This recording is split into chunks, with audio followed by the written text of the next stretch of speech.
Welcome to my channel the masala majesty. আজকে বানাবো মাটনের ঝোল।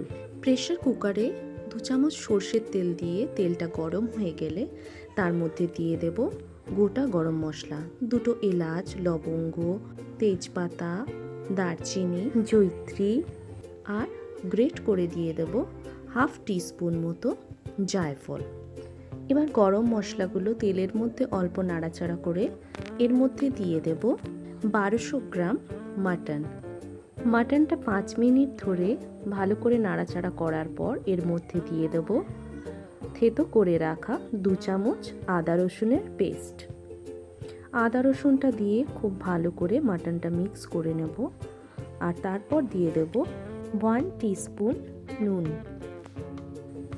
এরপর দিয়ে দেব 3 কাপ জলটা দিয়ে মাটনটা খুব ভালো করে মিশিয়ে নিয়ে কুকারের ঢাকনাটা বন্ধ করে 3টে সিটি দিয়ে নেব।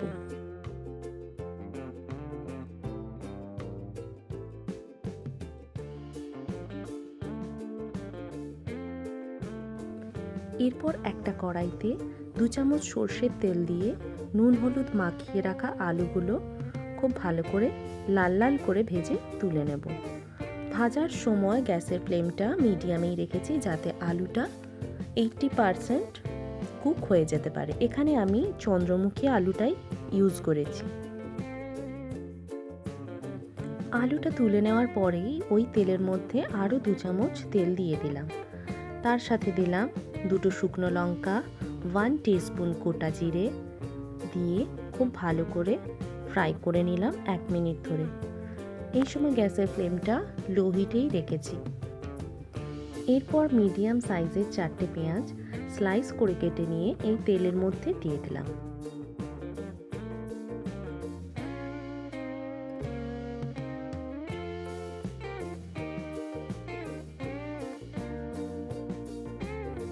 পেঁয়াজটা অল্প ভাজা ভাজা হয়ে গেলে, পেঁয়াজের কালার চেঞ্জ হয়ে গেলে তখন আমরা এই পেঁয়াজের সাথে দিয়ে দেব 1 চামচ আদা রসুন বাটা দিয়ে ভালো করে মিক্স করে নিয়ে তার সাথে দিয়ে দেব 3টে কাঁচা লঙ্কা আর 2টো কুচানো টমেটো। মশলাটা এবার খুব ভালো করে কষিয়ে নেব।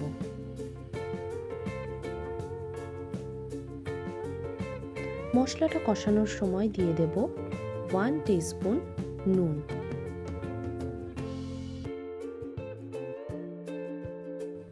2 টিস্পুন রেড চিলি পাউডার,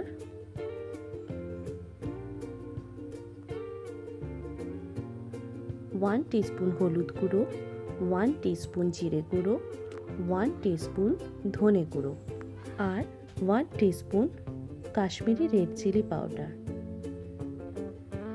সমস্ত মশলাগুলো খুব ভালো করে কষিয়ে নিলে মশলা থেকে যখন তেল ছেড়ে যাবে তখন আমরা এর মধ্যে দিয়ে দেব 1 টিস্পুন মিট মশলা। আবারও খানিকক্ষণ কষিয়ে নেওয়ার পরে গ্যাসের ফ্লেমটা অফ করে দেব। এই মশলাটা ঠান্ডা হয়ে গেলে মশলাটা মিক্সিং জারে দিয়ে একটা স্মুথ পেস্ট বানিয়ে নেব। এরপর প্রেসার কুকারের ঢাকনা খুলে কুকার থেকে মাটন আর তার স্টকটা দুটো আলাদা করে নেব।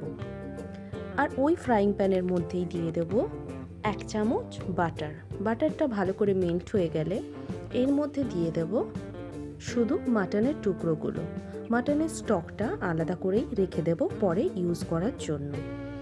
হাই হিটে মাটনটা ভালো করে বাটারের সাথে মিক্স করে নেওয়ার পর দিয়ে দেব ভেজে রাখা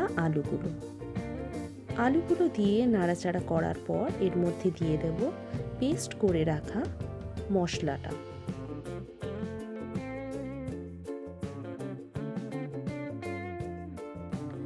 মশলাটার সাথে 1 কাপ জল দিয়ে ভালো করে মাটনটা কষিয়ে নিলাম। মাটনটা প্রায় 5 থেকে 10 মিনিট খুব ভালো করে কষিয়ে নেওয়ার পর এর মধ্যে দিয়ে দিলাম 1 চামচ টক দই দিয়ে খুব ভালো করে মিক্স করে নেওয়ার পর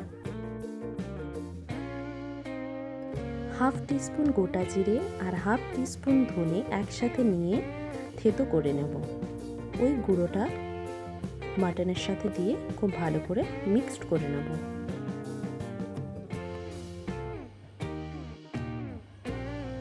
মাটনটা খুব ভালো করে মিক্স হয়ে যাওয়ার পর এর মধ্যে দিয়ে দেব মাটনের স্টকটা।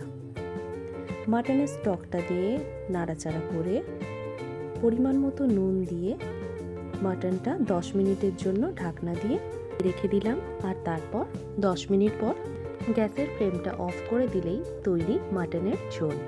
Thank you.